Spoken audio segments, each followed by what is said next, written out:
नमस्कार दोस्तों। हमने प्रीवियस वीडियो में देखा था कि गूगल डेटा स्टूडियो का जो टूल है वो किस तरह उसका ओवरव्यू हमने देखा था। साथ ही हमने देखा था कि आप इसमें डेटा सोर्स किस तरह से कनेक्ट कर सकते हो और हमने एग्जांपल के तौर पे गूगल सर्च कंसोल को कनेक्ट किया था गूगल डेटा स्टूडियो के साथ में। आज के वीडियो में देखने वाले हैं कि हम एक बेसिक टेस्ट रिपोर्ट किस तरह से बना सकते हैं यूजिंग गूगल डेटा स्टूडियो और उसमें हमें कौन कौन से फंक्शंस मिलते हैं। तो चलिए शुरू करते हैं। तो यहाँ पे मैंने ऑलरेडी लॉगिन कर दिया है गूगल डेटा स्टूडियो के अंदर। हम सबसे पहले क्रिएट टैब पे क्लिक करेंगे। उससे पहले हम देख लेते हैं, हमारे पास अभी कर लिए दो डेटा सोर्स हमारे पास अवेलेबल है। एक तो है डिजिटल दीक्षा गूगल एनालिटिक्स अकाउंट और यहाँ पे सर्च कंसोल का हमारा अकाउंट अवेलेबल है डब्ल्यू दीक्षा का। हम क्रिएट पे क्लिक करते हैं, हम रिपोर्ट पे क्लिक करेंगे और आज हम एक टेस्ट रिपोर्ट क्रिएट करने वाले हैं। तो जैसे हमने क्रिएट रिपोर्ट पे क्लिक किया, एक पूरा पैनल यहाँ पे ओपन हो चुका है। अभी हमें पूछ रहा है कि ये जो रिपोर्ट आप क्रिएट करना चाहते हो, ये रिपोर्ट आप किस डेटा के बेस पे क्रिएट करना चाहते हो। तो यहाँ पे हमें दो ऑप्शंस मिल रहे हैं, किसी डेटा सोर्स को आप कनेक्ट कीजिए और अगर आपने कोई ऑलरेडी डेटा सोर्स कनेक्ट किया हो तो उसे आप चूज़ कीजिए। तो फॉर एग्जांपल यहाँ पे अगर हम क्लिक करते हैं तो यहाँ पे हमारे पास दो डेटा सोर्स अवेलेबल है, डिजिटल दीक्षा गूगल एनालिटिक्स अकाउंट और सर्च कंसोल है डब्ल्यू दीक्षा का। उसी के साथ हमारे पास सैम्पल डेटा अवेलेबल्स है जो डेटा स्टूडियो में ऑलरेडी मिलते हैं। फॉर एग्जांपल आप प्रैक्टिस करना चाहते हैं गूगल डेटा स्टूडियो की और आपके पास किसी भी तरह का गूगल एनालिटिक्स अकाउंट नहीं है, आपके पास कोई सर्च कंसोल का अकाउंट नहीं है या आपके अकाउंट में कोई ऐसा डेटा नहीं है जिसके वजह से आप प्रैक्टिस कर सको, तो उसके लिए गूगल डेटा स्टूडियो ने आपके लिए आपको खुद सैम्पल अकाउंट यहाँ पे दिए हुए हैं। तो फॉर एग्जांपल अगर आपके पास गूगल एनालिटिक्स का अकाउंट नहीं भी है तो भी यहाँ पे आप गूगल एनालिटिक्स का जो सैम्पल डेटा है उसे आप यूज़ करके रिपोर्ट की प्रैक्टिस कर सकते हो। तो यहाँ पे सब सैम्पल रिपोर्ट दी हुई है, उनके सामने सैम्पल लिखा हुआ है। तो आज का टेस्ट रिपोर्ट क्रिएट करने के लिए हम गूगल हमारे जो एक्चुअल अकाउंट की जगह पे हम सैम्पल अकाउंट यूज़ करेंगे। तो मैं यहाँ पे गूगल एनालिटिक्स का जो डेटा अकाउंट है वो यहाँ से हम सिलेक्ट कर लेंगे और हम गूगल एनालिटिक्स का एक टेस्ट रिपोर्ट यहाँ पे क्रिएट करने वाले हैं। तो इसे मैं ऐड कर देता हूँ रिपोर्ट को। जैसे हम इस पर ऐड कर देंगे, ये इस डेटा के बेस पे भी हम रिपोर्ट क्रिएट करने वाले हैं। Add to report. तो जैसे हमने ऐड टू रिपोर्ट किया, आप यहाँ पे देख सकते हो, यहाँ पे बीच में हमें हमारा जो डैशबोर्ड है तो डिज़ाइनिंग का पूरा ऑप्शन यहाँ पे दिखाई दे रहा है, पूरा ब्लैंक पेज दिखाई दे रहा है। साथ ही साथ हमें यहाँ पे ऑप्शन दिखाई दे रहे हैं डिज़ाइनिंग के और अगर यहाँ पे हमें पूरा मेनू दिखाई दे रहा है। तो सबसे पहले हम करेंगे क्या, इस रिपोर्ट को हम नाम दे देंगे। तो यहाँ पे अनटाइटल रिपोर्ट लिखा हुआ है तो मैं इसे लिख देता हूँ GA टेस्ट रिपोर्ट। तो इस तरह से हमने इसे नाम दे दिया है। अब यहाँ पे बाय डिफ़ॉल्ट एक टेबल क्रिएट हो चुका है, तो इस टेबल को हम यहाँ से रिमूव कर देते हैं। तो अभी हमने हमारा पूरा रिपोर्ट ब्लैंक है। तो इस रिपोर्ट में हम सबसे पहले फंक्शन समझ लेते हैं कि भाई हमें जो रिपोर्टिंग टैब जो हम जिसमें हमने लॉगिन किया हुआ है, यहाँ पे हमें कौन कौन से ऑप्शंस मिलते हैं। तो सबसे पहले हम यहाँ पर जाते हैं फाइल में। हम फाइल में जाके रिपोर्ट शेयर कर सकते हैं, यहाँ से हम न्यू रिपोर्ट बना सकते हैं, इस रिपोर्ट की हम कॉपी बना सकते हैं और साथ ही साथ अगर हमने यहाँ पे कोई रिपोर्ट क्रिएट किया हो तो उसे हम as a download PDF download कर सकते हैं। सिमिलरली ये रिपोर्ट अगर आप किसी पेज में HTML में इम्बेड करना चाहते हो तो यहाँ से आप इम्बेड भी करा सकते हैं। तो इस तरह से फाइल के ऑप्शन से हम अगर एडिटिंग में जाते हैं तो मैं यहाँ पे चेंजेस को, अगर हमने कोई चेंजेस किए तो यहाँ पे हम उसे अंडू रिडू कर सकते हैं।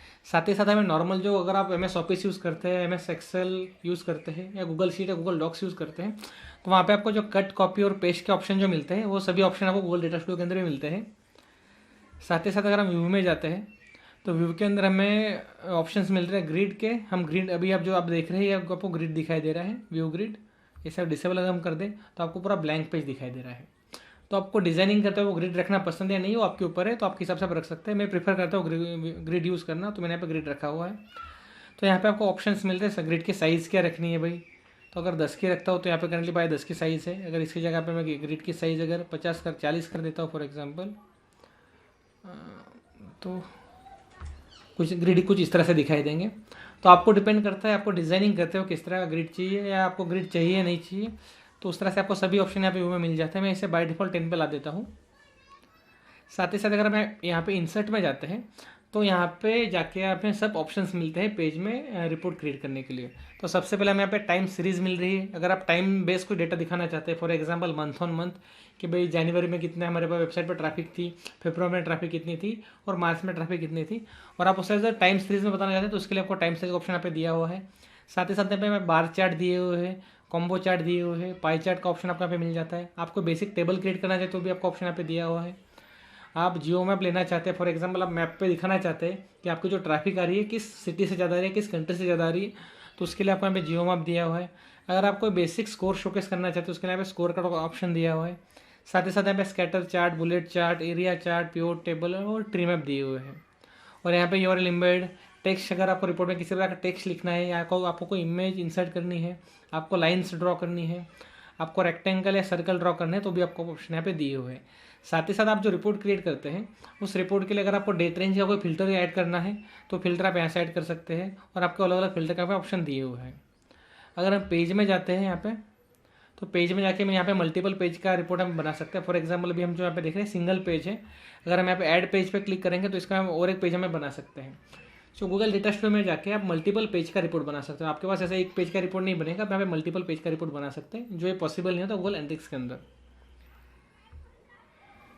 साथ ही साथ यहाँ पे जब आप डिज़ाइनिंग कुछ भी एलिमेंट से डिज़ाइनिंग करते हैं, तो अगर आपने फोटोशॉप यूज़ किया होगा या कैनवा आपने यूज़ किया होगा तो बहुत सारे डिज़ाइनिंग टूल्स में आपको ऑप्शन मिलता है। आपने जो एलिमेंट चूज़ किया है उस एलिमेंट को आप पीछे भेजना चाहते हैं, आगे लाना चाहते हैं, तो पोजीशन के आपको सभी यहाँ पे ऑप्शन मिल जाते हैं, भाई आप किस तरह से पोजीशन उसे करना चाहते हैं एक्सेट्रा।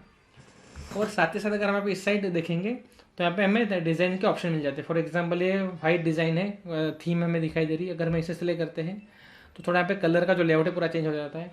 अगर आपको पूरा ब्लैक लेआउट चाहिए तो आपको ये ऑप्शन यहाँ पे दिया हुआ है डिज़ाइनिंग के, मतलब आपको बेसिक यहाँ पे थीम्स मिल रही है, रिपोर्ट की थीम्स यहाँ तो यहाँ पे दी हुई है। सिमिलरली ये थीम है, ये थीम है, तो आपको अलग अलग थीम आपको यहाँ पे दी हुई है। तो इस टेस्ट रिपोर्ट के लिए हम सेकंड वाली जो थीम है हम इसे यूज़ करेंगे और इसके बेस पे हम रिपोर्ट क्रिएट करेंगे। तो हमने भी यहाँ पे थीम चूज़ कर ली है। अभी हमें करना क्या है, थीम ले लिया हमने लेआउट भी यहाँ से लेआउट पे हम क्लिक करते हैं, ये भी ले लिया है।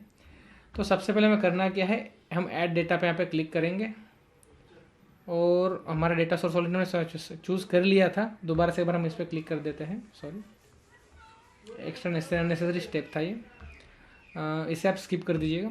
हम इंसर्ट में जाते हैं और सबसे पहले हम टाइम सीरीज़ पे क्लिक करते हैं। हम देखते हैं टाइम सीरीज़ पे क्लिक करने के बाद हमें किस तरह का रिपोर्ट मिलता है। जैसे मैंने टाइम सीरीज़ पे क्लिक किया, मेरे माउस के पास इस तरह से एक टेबल आ रहा है, तो माउस को मैं ड्रैग एंड ड्रॉप करके एक टेबल ड्रॉ कर देता हूँ यहाँ पे। तो हमने रिपोर्ट के वीडियो के स्टार्टिंग में देखा था, हमने एक सैम्पल रिपोर्ट यहाँ पे इंसर्ट किया था गूगल एनालिटिक्स का। वो सैम्पल रिपोर्ट के बेस पे एक टाइम सीरीज़ का यहाँ पे रिपोर्ट क्रिएट हो चुका है। जैसे कि आप देख सकते हो, अगर आप यहाँ पे जाओगे तो यहाँ पे आपको ऑप्शन मिला डेटा का और स्टाइलिंग का। तो स्टाइलिंग में जाके आप इस पर्टिकुलर विजेट की स्टाइलिंग आप ऐसे चेंज कर सकते हो, आपको ऐसा कलर क्या चाहिए, इसकी पोजिशनिंग क्या चाहिए एक्सेट्रा। और अगर हम डेटा में जाते हैं तो डेटा में जाके हम देख सकते हैं भाई ये जो हम डेटा यहाँ से ले रहे हैं इस किस डेटा सोर्स से डेटा आ रहा है। तो यहाँ पे अगर आप डेटा सोर्स में देखोगे तो यहाँ पे लिखा हुआ है सैम्पल गूगल एनालिटिक्स डेटा, तो ये सैम्पल डेटा है, उसके बेस पे इसने ये रिपोर्ट क्रिएट किया है। साथ ही साथ अगर आप यहाँ पे देखोगे तो यहाँ पे दो मैट्रिक्स मेन होती है किसी भी रिपोर्ट के अंदर, एक होता है डायमेंशंस और दूसरी होती है मैट्रिक। तो यहाँ पे डायमेंशन क्या है, यहाँ पे डायमेंशन है डेट। तो यहाँ पे डेट दिखाई दे रही है 20 मार्च से लेके 15 अप्रैल तक का रिपोर्ट है, और यहाँ पे मैट्रिक में हमने सेशंस लिए हुए। तो हम ये रिपोर्ट में बता रहे हैं कि 20 मार्च से लेकर 15 अप्रैल तक वेबसाइट के जो सेशंस थे वो किस तरह से ग्रो हुए या कम हुए। तो आप देख सकते हो स्टार्टिंग में 1500 पे थे और अप्रैल में अप्रोक्स 2200-2300 तक जा चुके हैं। तो बेसिक हमें टाइम सीरीज का रिपोर्ट को इस तरह डेटा शोकेस कर रहा है। साथ ही साथ अगर हम डेटा के टेबल में हम देखते हैं तो यहाँ पे डायमेंशन का यहाँ पे ऑप्शन दिया हुआ है, यहाँ पे मैट्रिक का ऑप्शन दिया हुआ है, और साथ ही साथ अगर आप नीचे आप स्क्रॉल करोगे तो हमें यहाँ पे फिल्टर और सेगमेंट का ऑप्शन दिए हुए जो हम आगे जाके देखेंगे, अभी के लिए हम इसे स्किप कर रहे हैं। तो हमने भी देख लिया कि टाइम सीरीज़ का जो फंक्शन है इसमें आपको जिस तरह से विजेट मिलता है। अब इस विजेट को हम डिलीट कर देते हैं और नेक्स्ट वाला विजेट देखते हैं। इसमें से सबसे एक विजेट हम 1 बाय 1 चेक कर लेते हैं। तो हम नेक्स्ट हमें बार चार्ट देख लेते हैं और बार चार्ट को हम ड्रॉ करते हैं दोबारा से। तो हमने बार चार्ट को यहाँ पर ड्रॉ कर दिया है और भी यहाँ पर डेटा लोड हो रहा है। तो जैसे हमने बार चार्ट को लोड किया, यहाँ पे आप देख सकते हो बाय डिफ़ॉल्ट इसने क्या किया, इसने डायमेंशन यहाँ पे मीडियम ले लिया, डायमेंशन में इसने मीडियम ले लिया और मैट्रिक में यहाँ पे सेशन ले लिया। तो इस ये रिपोर्ट में बार चार्ट में हम देख सकते हैं कि भाई पर्टिकुलर जो साइट का हम जो सैम्पल डेटा देख रहे हैं इसमें ऑर्गेनिक जो ट्रैफिक है वो सबसे ज़्यादा है, सेकंड ट्रैफिक रेफरल से ज़्यादा आ रही है, थर्ड नन है, फोर्थ में एफिलिएट है, और इस तरह से हम अलग अलग ट्रैफिक के मीडियम देख सकते हैं। सेम वे ये तो हमने मीडियम का देख लिया। अब इसे डिलीट कर देते हैं। यहाँ पे हम थर्ड ऑप्शन चेक करते हैं कॉम्बो चार्ट का, और हम कॉम्बो चार्ट को यहाँ पे ड्रॉ कर देते हैं। तो कॉम्बो चार्ट में आपको क्या दिखाई दे रहा है, आपको सेशंस और पेजेस दोनों दिखाई दे रहे हैं। सेशंस आपको लाइंस में दिखाई दे रहे हैं, लाइन दिखाई दे रही है, और पेजेस आपको एज ए बार दिखाई दे रहे हैं। तो ये कॉम्बो चार्ट है। और यहाँ पे डायमेंशन में मैट्रिक लिया हुआ है, और मैट्रिक के अंदर हमने सेशंस के लिए लाइन ली हुई है, और बार के लिए हमने पेजेस लिए हुए हैं। तो इस तरह से हमने यहाँ पे कॉम्बो चार्ट क्रिएट किया हुआ है। सिमिलर वे हम इसे डिलीट कर देते हैं और अभी हम नेक्स्ट ऑप्शन देखते हैं डिजाइनिंग, हमें उसमें कौन कौन से ऑप्शंस मिलते हैं। आज के वीडियो में हम यही देखने वाले हैं, हमें इसमें सभी कौन कौन से ऑप्शंस मिल रहे हैं, और नेक्स्ट वीडियो में जाके अलग अलग रिपोर्ट हम डिज़ाइन करेंगे। नेक्स्ट रिपोर्ट यहाँ पे मिल रहा है, ऑप्शन में मिल रहा है पाई चार्ट का। मैं यहाँ पे पाई चार्ट पे क्लिक कर देते हैं। तो इसने बाय डिफ़ॉल्ट मीडियम जो सेशन का जो डेटा था उसी को इसने पाई चार्ट में कन्वर्ट कर दिया, और ये पाई चार्ट का हम डेटा में देख सकते हैं। इसी रिपोर्ट को भी अभी नेक्स्ट में ऑप्शन मिलता है यहाँ पे टेबल का। तो इस रिपोर्ट को हम अभी कन्वर्ट करेंगे टेबल में। यहाँ से मैं इंसर्ट नहीं करूँगा, इस रिपोर्ट को हमने सेलेक्ट किया हुआ है, और यहाँ पे मैं सबसे ऊपर ऑप्शन दिया है चार्ट और पाई का। तो हम यहाँ पे क्लिक करेंगे, और यहाँ पे आप देख सकते हो यहाँ पे टेबल का ऑप्शन यहाँ पे दिया हुआ है। तो टेबल हम सिलेक्ट कर लेंगे, तो यही रिपोर्ट टेबल में कन्वर्ट हो जाएगा। जैसे कि आप देख सकते हो हमने एग्जिस्टिंग पाई चार्ट को टेबल में कन्वर्ट कर दिया है, और यहाँ पे हम टेबल फॉर्मेट डेटा में देख सकते हैं। सिमिलर अगर हम इंसर्ट में जाते हैं तो आगे जियो मैप, स्कोर कार्ड, अलग अलग यहाँ पे ऑप्शन दिए हुए हैं। तो मैं आपको यही रिकमेंड करूँगा आज के वीडियो में आप ये वीडियो फॉलो कीजिए, और इस वीडियो के बाद में आप एक सैम्पल रिपोर्ट यहाँ पर रिपोर्ट में ऐड करवाइए, और देखिए आपको इंसर्ट में जितने भी ऑप्शन मिलते हैं सभी को एक बार आप टेस्ट कर लिए प्रॉपरली कि उसमें आपको कौन कौन से डिजाइनिंग ऑप्शंस मिलते हैं। हम नेक्स्ट वीडियो में जाके इन सभी ऑप्शन का यूज़ करके, साथ ही साथ यहाँ के जो ऑप्शन हमें मिलते हैं इसका यूज़ करके एक प्रॉपर रिपोर्ट बनाएंगे गूगल एनालिटिक्स का, जिस रिपोर्ट में आपको पता चलेगा आपके साइट पर ट्रैफिक कितनी आ रही है, और ट्रैफिक किस तरह से बिहेव कर रही है, और उस ट्रैफिक में से आपको कन्वर्जन कितना मिल रहा है। आज की इस वीडियो में इतना ही, थैंक्स।